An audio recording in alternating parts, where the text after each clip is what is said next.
अस्सलाम वालेकुम व्यूअर्स।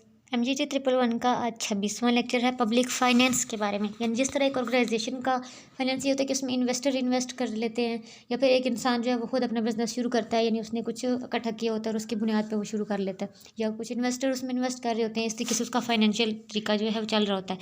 तो पब्लिक फ़ाइनेंस का क्या तरीका है, पब्लिक फाइनेंशियल जो हालात हैं उसमें क्या होता है, यानी कि गवर्नमेंट का जो फाइनेंशियल हिसाब किताब है वो किस तरह से चलता है। तो जो पब्लिक फ़ाइनेंस एक मौजू है, ये डील करता है हमारी गवर्नमेंट के फाइनेंस से, यानी हमारी गवर्नमेंट में जो फाइनेंशियल इश्यूज़ हैं वो इसमें सारे इंक्लूड होंगे कि किस तरह जो है पब्लिक जो है वो इन गवर्नमेंट जो है वो फ़ंड रेज़ करती है, यानी कि इकट्ठा करती है, फिर उसको डिसबर्समेंट करती है, यानी उसको खर्च करती है। तो इन सारी चीज़ों पे जो है वो इसमें बात होगी।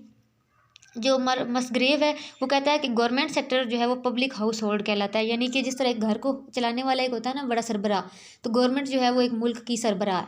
ठीक है, तो इस जो सरबराह है, हाउस होल्ड है, जो जो निगरान है, इसका मेन ऑब्जेक्टिव क्या होता है कि सबसे पहले एलोकेशन ऑफ रिसोर्सेज, कि उसने सारे वसाइल को इकट्ठा करना है, एलोकेट करना है कि कितनी कितनी चीज़ों से जो है वो मुझे वसाइल से पैसा मिल सकता है, ताकि मैं जो है वो अपनी आवाम को सर्व कर सकते। ठीक है, जैसे कि अब अमीर लोगों से वो टैक्स लेते हैं, प्राइवेट सेक्टर से टैक्स लिए जाते हैं, टैक्स वगैरह। ठीक है, तो ये सारी चीज़ें जो है यानी उसने एलोकेट करना है रिसोर्सेज को कि कहाँ कहाँ से जो है वो मुझे वेल्थ मिल सकती है। उसके बाद है फिर distribution of income and wealth, फिर उसने डिस्ट्रीब्यूट करना होता है। पहले उसने इकट्ठा किया है, फिर अमीरों से इकट्ठा किया, लेकिन अब डिस्ट्रीब्यूट करेगा तो वो उसका जो है फोकस जो होता है ज़्यादातर वो गरीबों पे होता है। ठीक है, तो अब उसने डिस्ट्रीब्यूट करना है उसे, इनकम को भी और उस वेल्थ को भी। फिर तीसरी बात है stabilisation of prices and employment, यानी सिर्फ उसने लेना और खर्च करना नहीं, बल्कि उसने चीज़ों की कीमतों को भी जो है वो स्टेबल करके रखना है कि चीज़ें इतनी कीमत में ही जो है वो मार्केट में पाई जाएँ कि हर इंसान उसे अफोर्ड कर सके। फिर उसने एम्प्लॉयमेंट का भी ध्यान रखना है, यानी किस तरीके से, जैसी बात अगर वो लोग एम्प्लॉयड होंगे तो उनके पास पैसा आता रहेगा और जो है वो एक मुल्क जो है वो फाइनेंशियल तरीके से इम्प्रूव करता रहेगा। फिर उसके बाद मेन कंपोनेंट्स जो हैं वो पब्लिक फाइनेंस के वो क्या हैं कि गवर्नमेंट जो ऑपरेट करती है 3 लेवल्स पे। एक होता है फेडरल लेवल, दूसरा होता है प्रोविंशियल लेवल और तीसरा होता है लोकल लेवल। तो हमारा पब्लिक फाइनेंस भी जो है वो इन्हीं 3 ग्रेड्स में जो है वो डिवाइड किया गया होता है। तो हमारे पब्लिक फाइनेंस के जो मेन 4 कंपोनेंट्स हैं, वो सबसे पहला है पब्लिक रेवेन्यू, यानी कि जो टैक्स इकट्ठा किया जाता है। ठीक है, जो इकट्ठा किया जाता है, सोर्सेज जो गवर्नमेंट के इनकम के हैं, रेवेन्यू के। एक तो है टैक्स। ठीक है, ये हमारी इकोनॉमी को बहुत इफेक्ट करता है। दूसरी चीज़ है नॉन टैक्स रेवेन्यूज़, यानी जो फीसिस वगैरह या ग्रांट्स वगैरह लिए जाते हैं। ठीक है, ये सारी चीज़ें होगी। तीसरा है पब्लिक डेप्थ प्रॉब्लम, यानी कि पब्लिक के जो सर्व करने के लिए जो आप कर्ज लेते हो। ठीक है, ये इंटरनल बैंक से लिए जा रहे हो या फिर बाय इंटरनेशनल बैंक से लिए जा रहे हो, ये भी एक जो है इनकम का ही सोर्स है। फिर दूसरी चीज़ आ जाती है पब्लिक एक्सपेंडिचर, जैसी बात आपने अब इकट्ठा तो कर लिया, अब उसको एक्सपेंड भी तो करना है, लोगों पे लगाना भी तो है अपनी इकोनॉमी को फ्लोली चलाने के लिए।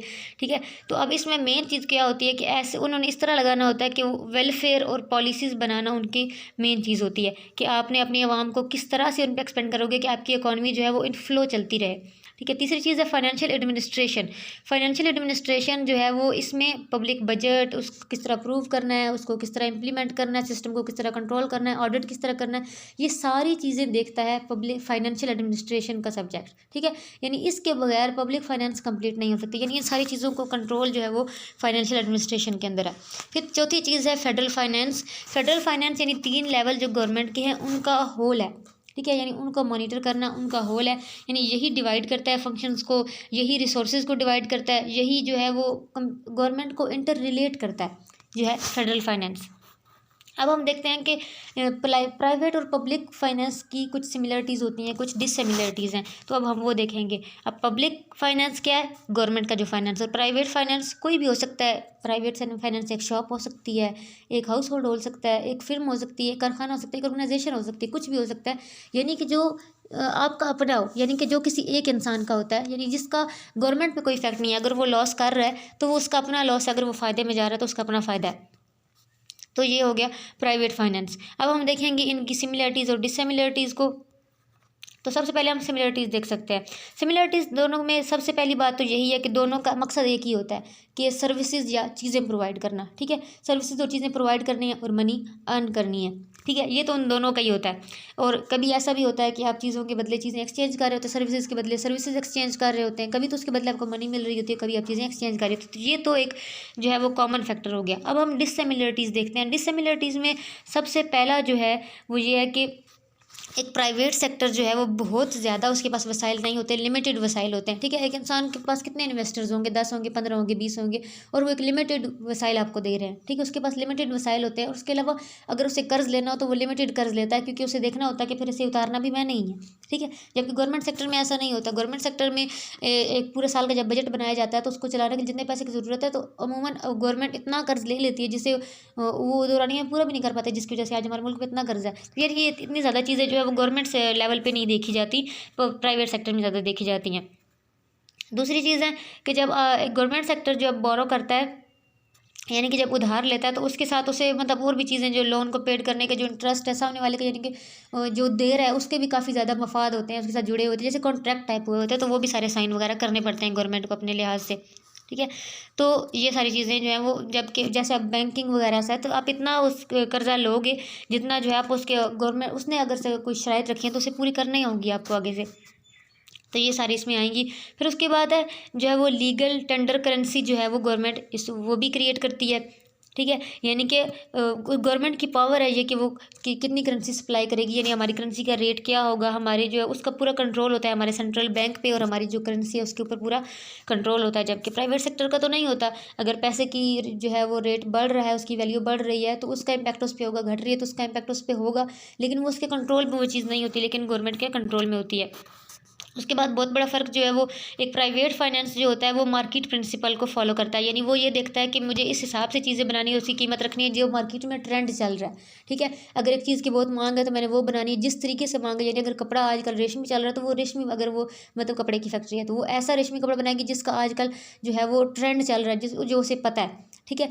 दूसरी चीज़ की जो मार्केट रेट है वो उस पर चलेगा, ठीक है, जो मार्केट रेट है। लेकिन जो हमारी गवर्नमेंट सेक्टर होता है तो इसका फाइनेंस जो है वो बजट प्रिंसिपल को फॉलो करता है।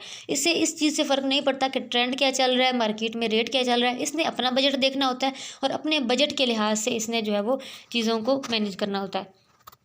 उसके बाद जो है वो गवर्नमेंट से ये एक्सपेक्ट किया जा सकता है कि वो लॉन्ग टर्म और शॉर्ट टर्म इकॉनमी बनाते हैं, मतलब काफ़ी लॉन्ग टर्म जो है फैसले करने होते हैं। यानी उसका ये होता है कि मतलब ऐसे वो ऐसी चीज़ों पे भी इन्वेस्ट कर देती है जिसका कहीं 10-12 साल बाद उन्हें जाके फ़ायदा होने वाला हो, ठीक है। लेकिन एक प्राइवेट सेक्टर ये चीज़ अफोर्ड नहीं कर सकता, वो ऐसे प्रोजेक्ट्स ही लेगा जिसका इमीडिएट फ़ायदा हो। जाए सी बात है, एक ऑर्गेनाइजेशन ने अपनी उनको लोगों को वेजेस देनी है, वो एक लिमिटेड चीज़ है। लेकिन गवर्नमेंट जो है जैसे अब स्टडीज़ पे लगा रही है, गवर्नमेंट अगर स्टडीज़ पे एक्सपेंडिचर कर रही है तो वो जिन बच्चों पे लगा रही है वो बड़े होंगे, फिर मेच्योर होंगे, फिर कमाएंगे, तब जाके मुल्क को फ़ायदा होगा। लेकिन फ़िलहाल तो वो मुल्क को कोई फ़ायदा नहीं दे रहे ना। तो ये एक ऐसा प्रोजेक्ट है जो एक लॉन्ग टर्म प्रोजेक्ट है, लेकिन फिर भी हुकूमत का काम है उसे लगाना है इन बच्चों पे। तो ये बहुत बड़ा फ़र्क आ जाता है। उसके बाद जो है वो गवर्नमेंट के पास पूरी पावर होती है कि वो टैक्सेस बढ़ा सकती है, ठीक है। जब उसने चीज़ें बोरो करनी है तो वो इन चीज़ों पे उसका कंट्रोल होता है। अब टैक्स जो है वो एक आदमी अगर एक कार पे मतलब फॉर एग्जांपल 25,000 था, तो गवर्नमेंट चाहे तो वो 30,000 कर सकती है।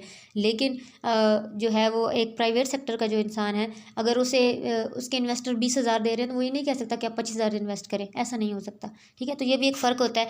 लेकिन ये बढ़ाने के चक्कर में आप ये भी नहीं कर सकते हो कि इतना टैक्स बढ़ा दो कि लोग जो हैं वो फिर वो चीज़ें लेने से ही हट जाएँ, लोग इन्वेस्ट करने से फिर पीछे हो जाते हैं। तो गवर्नमेंट सेक्टर को ये चीज़ें देखनी पड़ती है, बट ये जो है कुछ सिमिलरिटीज़ और कुछ डिससिमिलरिटीज़ थी जिनकी वजह से जो है वो फ़र्क पड़ता है हमारी इकोनॉमी को।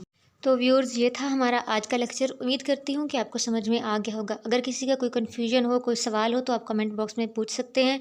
अगर वीडियो अच्छी लगी तो कमेंट करें, शेयर करें, लाइक करें और चैनल को सब्सक्राइब करें। अगले लेक्चर तक के लिए अल्लाह हाफिज़।